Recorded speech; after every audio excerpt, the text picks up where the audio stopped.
Bonjour à toutes et à tous et bienvenue sur Radio CSERT, votre rendez-vous quotidien avec l'actualité de la cybersécurité. Je suis Marc-Frédéric Gomez, nous sommes le mardi 23 septembre 2025 et au programme de ce 430e épisode, des paquets NPM malveillants, un fameux package Fizzbox identifié par l'entreprise Socket qui utilisait un QR code pour charger une charge utile offusquée visant le vol de cookies d'identifiants, avant son retrait du registre NPM.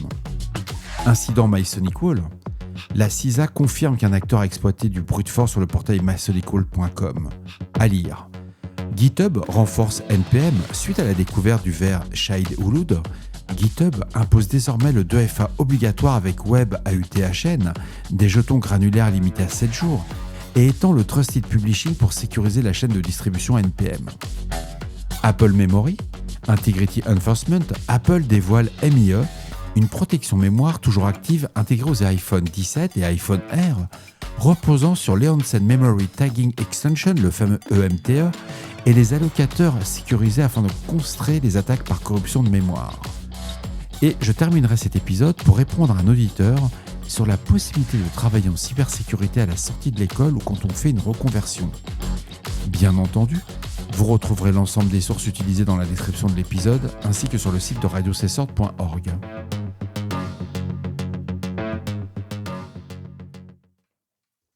Blipping Computer nous informe qu'un paquet malveillant nommé Fizzbox a été identifié sur le registre npmjs.com par l'équipe de Socket Threat Research. Ce paquet, se présentant comme une bibliothèque utilitaire, utilisait une technique innovante, récupérer un QR code contenant un second étage d'une charge malveillante offusquée. Ce paquet, retiré après sa découverte, avait été téléchargé que 327 fois. Le code malveillant se trouvait dans le fichier dist/fizz. Alors fizz c'est fezbox.cjs. C'était la version 1.3.0. Les instructions minifiées puis offusquées contenaient une chaîne de caractères inversés. Mais ce qui est intéressant, c'est qu'une fois déchiffré, ça formait une URL avec un fichier JPEG qui était téléchargé. Et dans ce fichier JPEG, qui contenait le QR code, il était extrêmement difficile à lire avec un appareil classique. C'est-à-dire que vous mettiez votre appareil photo sur votre téléphone et vous aviez l'impression que ça ne marchait pas. Mais en vérité, ce n'était pas du tout ça. C'était conçu pour fournir un code offusqué et après un délai de 120 secondes, donc là vous êtes un peu furieux, vous êtes sur votre téléphone en train de vous exciter, le paquet analysait et exécutait son contenu. Et c'est à ce moment-là que le second étage permettait d'accéder à documents.cookie, puis d'extraire le nom d'utilisateur, le mot de passe également offusqué en chaîne inversée. Et si ces données étaient présentes, elles étaient envoyées par requête HTTPS POST vers une URL qui s'appelait mynestapp.production.up.railway.app/users. Sinon, le code se fermait sans laisser de trace. S'il ne détectait pas les fameux creds, ça s'arrêtait. Et la chercheuse Olivia Brown, analyste de Socket, précise que le code vérifiait d'abord s'il tournait en environnement de développement ou dans une sandbox et une tactique classique d'évasion pour éviter l'analyse automatisée. Cette découverte illustre une variante de la stéganographie utilisant les QR codes comme vecteur de communication vers un serveur de command and control, tout en ressemblant à un simple trafic d'images. Intéressant.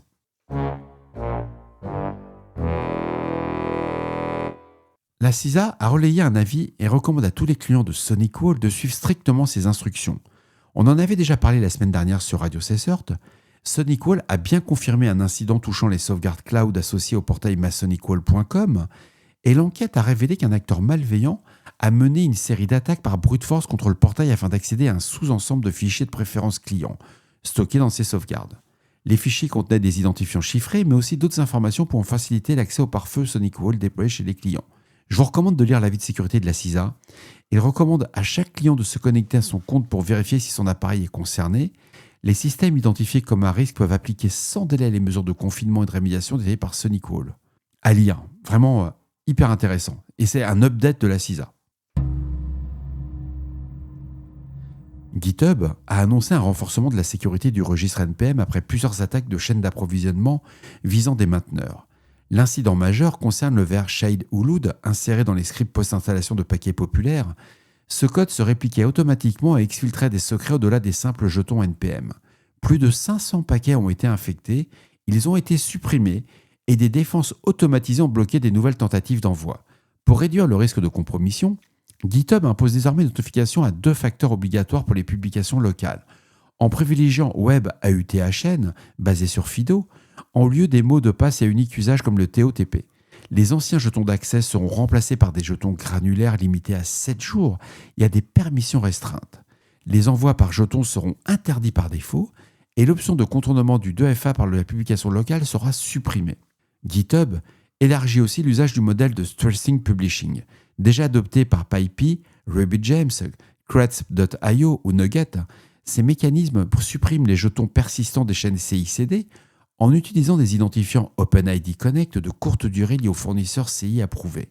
L'ensemble de ces mesures sera déployé progressivement avec des guides de migration et un accompagnement pour les mainteneurs. L'objectif est d'éliminer les abus de jetons, donc de tokens, d'empêcher les injections de malware et de renforcer la confiance dans l'écosystème NPM. En tout cas, c'est très bien fait, c'est très bien pensé et ça va dans le bon sens. Apple a présenté le Memory Integrity Enforcement, c'est le fameux MIE. C'est une protection mémoire toujours active intégrée au nouveau modèle d'iPhone 17 et iPhone Air. Au début, j'ai cru que c'était de la pub, et non, c'est pas du tout de la pub. C'est un papier technique, ainsi que ça va toucher tous les processeurs des fameuses puces A19 et A19 Pro. C'est une technologie qui résulte d'un effort conjoint matériel et logiciel entamé en 2020. Donc ça a déjà quand même pratiquement 5 ans. Ça visait à bloquer l'exploitation de vulnérabilités et de corruption de mémoire. Ce qui est très intéressant dans le papier, c'est que le MIE combine plusieurs mécanismes. Les allocateurs sécurisés, les fameux KLOG type, les X-Zone Malloc, les LibPass ou l'Enhanced Memory Tagging Extension, les fameux EMTE, en mode synchrone, ainsi que les politiques de Tag Confidentiality Enforcement. L'objectif est d'empêcher les dépassements de tampons, les use after free et l'exploitation des structures noyaux tout en protégeant la confidentialité des étiquettes mémoire. Alors pour moi qui ai fait de l'assembleur à une époque, dans un autre siècle, c'était passionnant à lire. Et Apple avait déjà introduit en 2018 le Pointer Authentication Codes, les fameux PAC, dans la puce A12 Bionic.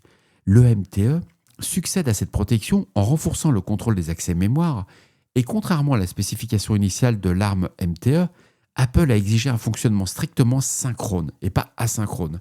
Ça supprime la fenêtre d'exploitation offerte par le mode asynchrone. C'est juste une dinguerie. Les travaux ont également intégré une mitigation spécifique contre Spectre V1, réduisant l'efficacité des attaques par exécution spéculative. Les générateurs pseudo-aléatoires des étiquettes mémoire sont fréquemment réinitialisés afin de rendre la prédiction impossible pour un attaquant. Les tests menés par l'équipe offensive interne d'Apple ont montré que MIE bloque de nombreuses chaînes d'exploitation réelles observées ces 3 dernières années. Les tentatives de substitution de bugs pour contourner ces protections se sont révélées infructueuses, rendant les chaînes instables et inutilisables. Et il faut savoir qu'avec ce dispositif, plus de 70 processus en espace utilisateur et le noyau bénéficient désormais d'une protection matérielle et logicielle continue. Et Apple continue de positionner le MIE comme une avancée majeure de la sécurité mémoire, rendant les attaques de type spyware mercenaire, ce que j'appelle opportuniste, beaucoup plus coûteuses et complexes à développer. C'est une dinguerie le truc. Pardon. C'est un papier extrêmement intéressant. Bon, on va perdre 99% des auditeurs ou des auditrices, mais ouais, si vous faites de l'assembleur, c'est le bon niveau, quoi. Alors je vais profiter de cet épisode pour répondre à Damien qui m'a posé une question par mail. C'est comment entrer en cybersécurité quand on sort de l'école ou qu'on se reconvertisse. La question est hyper intéressante. Il n'y a pas de miracle, il faut avoir un objectif et avoir un plan extrêmement clair. Pour moi, j'ai décomposé ça en plusieurs étapes. La première étape, c'est d'avoir des preuves de compétences à montrer aux recruteurs quand on démarre. Il faut poser le cadre en moins de 60 secondes. Ça peut sembler surprenant, mais vu le nombre de CV que reçoivent les recruteurs, et après je ne vous parle pas des responsables de service, etc., on sait qu'on est sur un marché porteur. Par contre, on n'est pas sur un marché open bar. Donc c'est un marché qui est porteur, mais qui demande de l'exigence. Tous les recruteurs vont chercher des profils opérationnels. Si vous dites que vous êtes un débutant, que vous êtes motivé, c'est du bullshit tout ça. C'est ouais, ok, tout le monde est motivé, mais ça vous démarque pas du lot. Vous avez 70 CV à lire. Les 3/4 des CV, moi, l'erreur que je vois, c'est je fais de l'informatique depuis que j'ai l'âge de 5 ans, j'ai programmé en BASIC, bla bla bla. Voilà, c'est pas bon. La première chose qu'on va regarder, c'est l'autonomie. Est-ce que vous êtes capable de produire vite? Est-ce que vous êtes capable de documenter votre travail? Est-ce que vous avez un bagage technique? C'est un véritable atout. Le bagage technique, ça s'acquiert pendant ses études. Mais il faut aussi traduire tous ces atouts en preuves. Est-ce que vous avez des artefacts visibles? Est-ce que vous avez des journaux d'exercice? Par exemple, est-ce que vous avez un blog? Est-ce que vous avez un GitHub? Est-ce que vous avez fait des mini-projets qui sont visibles de l'extérieur? Est-ce que vous avez une communication claire? La deuxième chose, c'est de choisir une porte d'entrée réaliste. Quand on parle de cybersécurité, c'est plus de 100 métiers qu'on va regarder de bout en bout. C'est extrêmement vaste. On ne peut pas tout faire dès le début. Quand on sort de l'école, quand on s'est fait une reconversion professionnelle, on doit choisir une porte, une voie, une seule. On ne peut pas dire je vais faire de la red team et je vais faire de la blue team. Ça ne marche pas.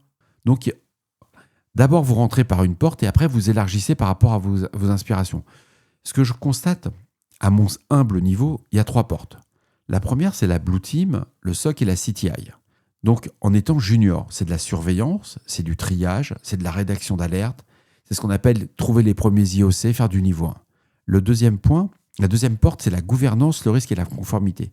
Donc, c'est de la politique de sécurité, faire de la cartographie, de la gestion des risques, du SecOps orienté process. Voilà, il faut aimer. Le troisième, c'est l'ingénierie en niveau sécurité du SecOps. Donc, c'est du durcissement, la gestion des vulnérabilités, de l'automatisation. Et chaque porte a ses preuves attendues. C'est-à-dire que ce n'est pas parce que vous allez choisir la gouvernance, vous ne pouvez pas vous pointer en sortant d'un MBA ou d'un Bac+5 ou d'un BTS ou d'un DUT en disant « je vais faire de la gouvernance ». Il va falloir amener des preuves. Et c'est là que c'est terrible.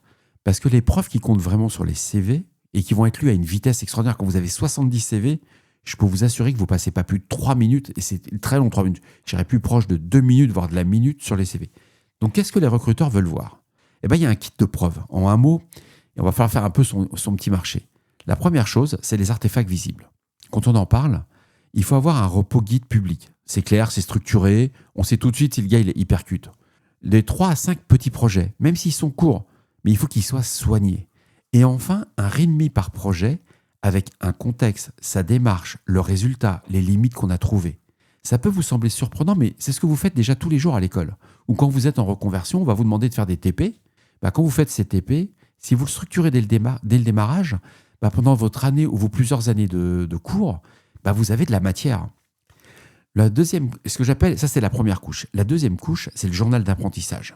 Il faut avoir un journal de bord hebdo, un format court, ce que j'ai tenté, ce qui marche, ce qui bloque, ce que je ferai ensuite. Ça plaît énormément. On est sur quelqu'un qui va travailler sur du long terme. Et puis il y a la restitution. On peut faire un post aussi bien sur un réseau social comme LinkedIn, mais tous les 15 jours, il n'y a pas besoin de publier tous les jours. Une note technique d'une page d'un mois. Par exemple, si vous avez un blog, vous avez fait une note technique, mais une fois par mois. Vous avez fait 36 mois de formation, vous avez 36 articles. C'est de la matière. Mais c'est surtout, ça va montrer votre capacité à expliquer ce métier technique. Et ce que je vous propose, alors là, je me suis fait un petit peu aider par nos amis de l'IA, et c'était plutôt pas mal. J'ai demandé après de le valider avec des personnes de chez moi de la RH. C'est comment en 90 jours, on peut avoir un CV qui plaît énormément. Donc, je vous propose 3 parcours. Le premier parcours, c'est en 90 jours, c'est un trimestre, on parle de 3 mois. C'est quelque chose qui est mesurable et vous allez prioriser l'impact. J'ai l'impression de faire prof là. Non, c'est des propositions que je te fais, Damien, et j'espère que ça te servira. Mais tu vas comprendre pourquoi j'ai cette démarche-là. Vous décidez d'aller sur une Blue Team, sur un SOC ou une CTI, mais au niveau junior. La première chose, de la semaine 1 à 2, tu vas installer une VM dans ton lab perso. Donc tu prends un PC portable, tu installes ta VM. Tu vas collecter des logs. Tu vas faire du sysmonitor sous Windows, de l'audit D sous Linux. Tu vas mettre en place un mini SIEM local avec tout ce qui est l'ingestion des logs, les filtres, les tableaux. À partir de la semaine 3 et 4, tu vois, c'est tranquille. Première semaine, deuxième semaine, tu arrives à la troisième semaine. Tu vas rejouer les scénarios d'attaque réalistes. Donc là, tu peux t'appuyer sur les TTPs. Tu peux t'appuyer sur l'époque. Il y a plein de documentation sur Internet. Tu te fais aider. N'importe quel IA te répondra correctement. Tu vas exécuter des PowerShell dans des versions restreintes, des persistances de clés, des exfiltrations simples via HTTP. Et à partir de là, tu vas écrire 6 règles de détection. Ça va te permettre d'avoir le fond lors de l'entretien. Tu vas documenter chaque règle, les hypothèses, les log sources, les faux positifs, parce que ce n'est pas parce que tu écris 6 règles que tu vas détecter à chaque fois des attaques. De la semaine 5 à 8, donc tu as fini ton premier mois. Tu attaques le deuxième mois, tu vas créer une bibliothèque d'IOC organisée. Donc à partir de là, tu décides, est-ce que je vais monter un MISP ? Est-ce que je vais monter un OpenCTI ? Est-ce que je vais utiliser un tableau Excel ? C'est toi qui vas décider. Mais tu vas produire 2 fiches type d'alerte pour un format SOC. C'est-à-dire que tu travailles avec des collègues dans un SOC, tu dis comment je fais pour leur communiquer les IOC ou comment je les alerte que ces IOC correspondent entre guillemets à une menace. C'est hyper simple. Il suffit de récupérer des rapports de chez Unit 42, Sequoia et autres. Les IOC, tu les as, tu connais la menace. Tu vas rédiger après une procédure de triage de 15 lignes.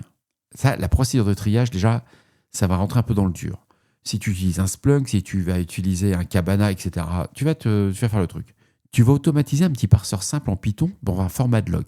Donc tu prends tes logs, que ce soit sur un serveur Windows ou sur un serveur Linux, dans tes VM, et tu vas faire un parseur. Et l'objectif, c'est de pouvoir structurer tes logs quand tu vas les ressortir dans ton fichier CSV, etc. Ça, c'est la semaine 5 à 8. Tu arrives à la fin du deuxième mois, donc là, tu as fait du dur, tu es rentré dans ce que j'appelle le détail technique. Tu as la semaine 9 à 12, tu vas montrer ton rapport d'incident simulé, bien entendu, et en 4 pages, il doit être structuré. Une timeline, une détection, une action, une leçon. Et tu vas publier un extrait anonymisé sur Git. Tu vas dire, voilà ce que j'ai fait dans mon lab, c'est du lab, c'est de la simulation, tu n'as pas à avoir peur, tu l'expliques bien sur tout le long, mais ce qui va être intéressant pour le recruteur, c'est qu'il va se dire, le gars, il a montré des preuves, il a fait des captures de dashboard, ça c'est obligatoire, des règles qui sont commentées et un rapport d'incident synthétique. Et là, dans une Blue Team, ton CV va être lu et on va t'écouter. Maintenant, tu décides de faire de la gouvernance, du risque et de la conformité, de la GRC, ce qu'on appelle de la GRC. C'est un truc, faut aimer. Perso, je déteste, mais bon, il y en a qui adorent. C'est à ce moment-là où tu sais que tu vas être puni pendant des années. Tu vas devoir choisir un référentiel. Tu peux choisir le ISO 27001 et BIOS, c'est toi qui choisis. À partir de là, tu vas construire un catalogue de mesures réduit, 20 contrôles clés. À partir de ce catalogue, tu vas extraire les 20 contrôles que tu dois faire. Tu vas rédiger un modèle de politique de sécurité d'une page. Il faut que ce soit toujours accessible et facilement assimilable pour le recruteur. Mais tu vas déjà montrer ton engagement. Tu vois, c'est plus de la passion.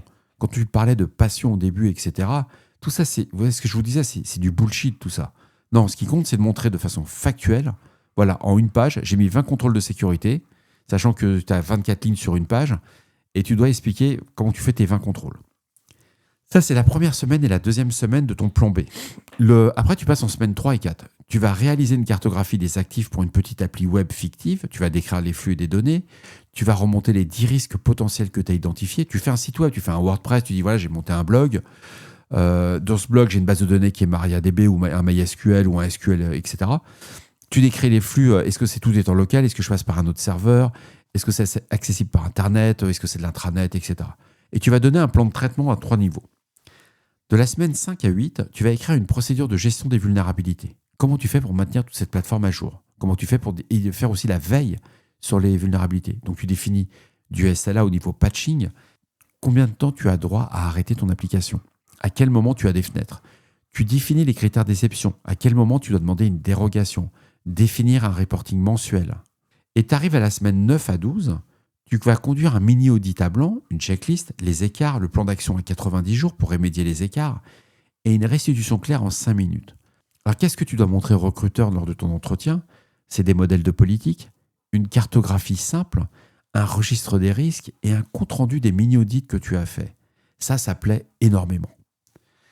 Maintenant, tu décides de faire le troisième parcours, celui-là de ingénierie sécurité et SecOps. Il faut que tu te montes un environnement IaaS, local ou cloud gratuit. Tu déploies un reverse proxy, tu actives le TLS, des leaders de sécurité, des journaux. Ça, c'est les 2 premières semaines. C'est facile.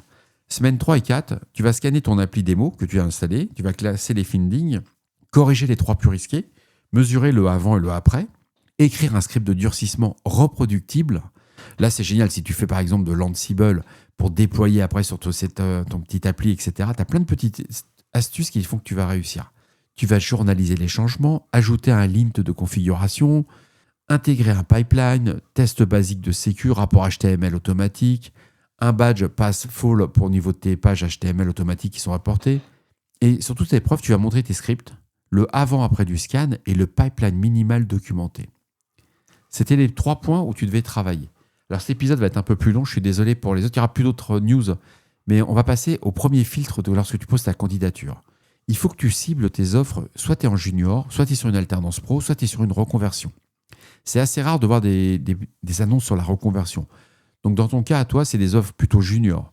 Tu vas chercher des mots comme débutant accepté, N1, N2, analyste junior. Ça ne sert à rien de postuler pour les autres offres, tu vas te faire éclater, il n'y a pas d'autre terme. Tu dois adapter ton CV par rapport à ce que tu as choisi. Est-ce que tu fais de la Blue Team? Est-ce que tu fais de la GRC? Est-ce que tu veux faire du DevOps et du SecOps? Voilà, c'est toi qui dois choisir. Tu dois montrer d'abord toutes les preuves du cheminement qui a fait que tu choisis ces portes. Donc ces chemins, toutes ces voies que tu vas choisir, amènent des preuves. Après, tu as les compétences. Tu as des compétences de junior. Ça ne sert à rien d'avoir un complexe ou le rôle de l'imposteur. Et la formation, ça vient qu'à la fin. Que tu me sortes que tu aies fait telle école d'ingénieur, que tu aies fait tel truc, que blablabla. On s'en fout. Tu es junior, on le sait.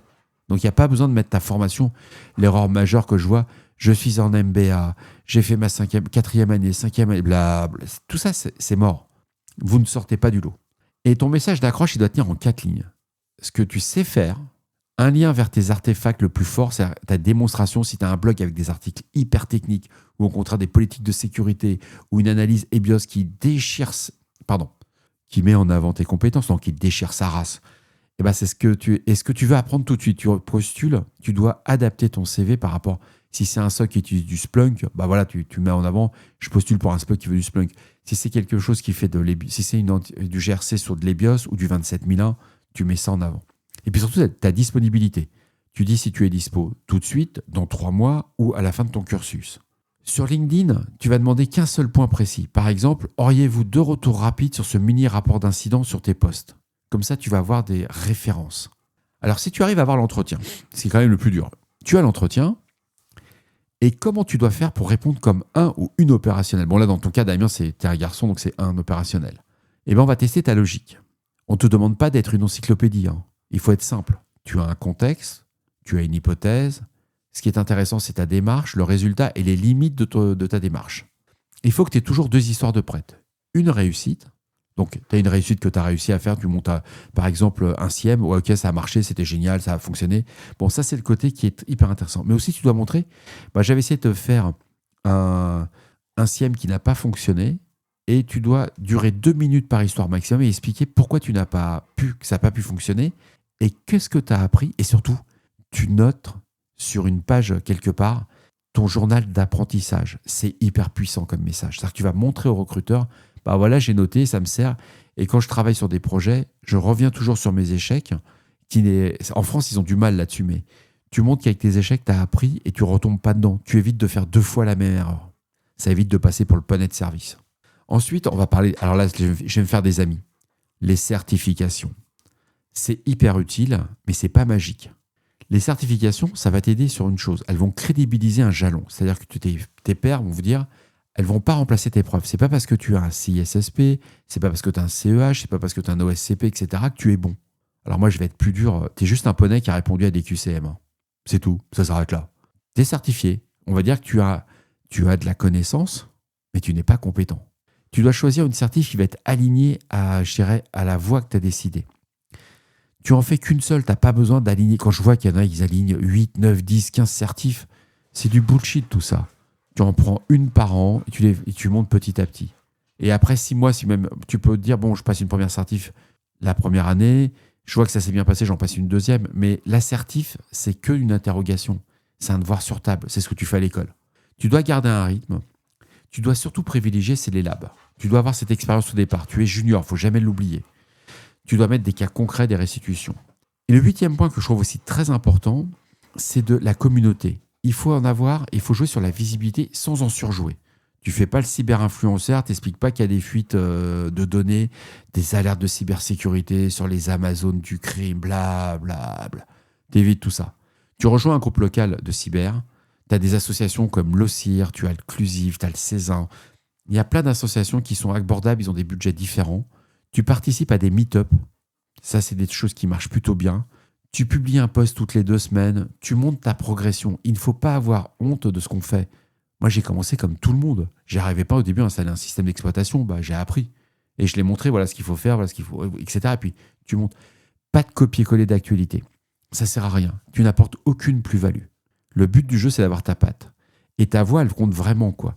Et quand tu vas amener tes preuves, il y aura toujours des gens qui vont dire « Oh, le mec, il a pas... » Tu t'en fous de ces gens-là. C'est ce que j'appelle les nuisibles, les parasites.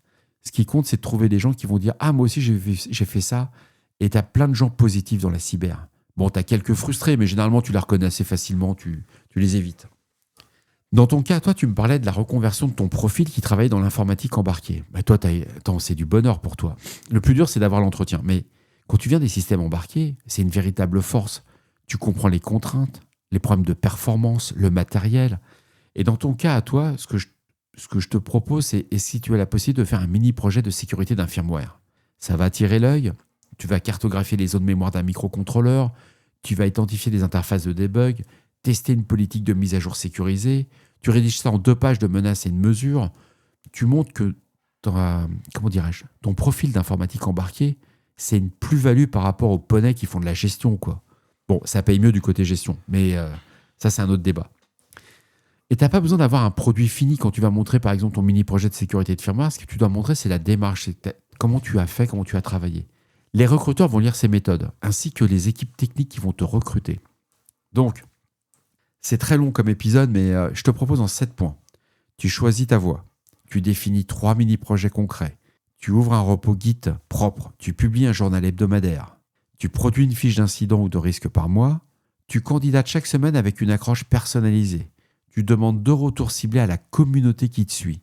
Et j'ai un petit mot pour les recruteurs qui nous écouteraient, ainsi que pour tous les décideurs.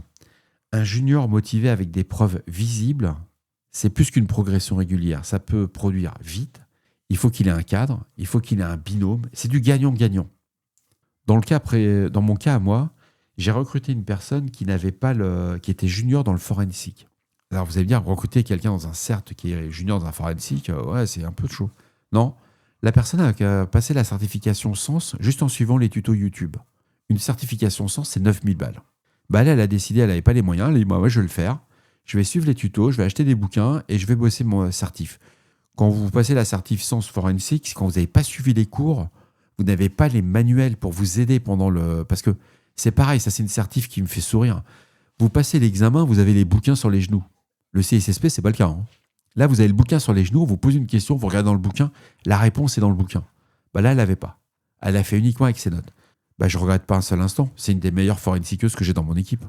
Alors, j'espère que ce guide de reconversion, de recrutement aideront les auditeurs et les auditrices.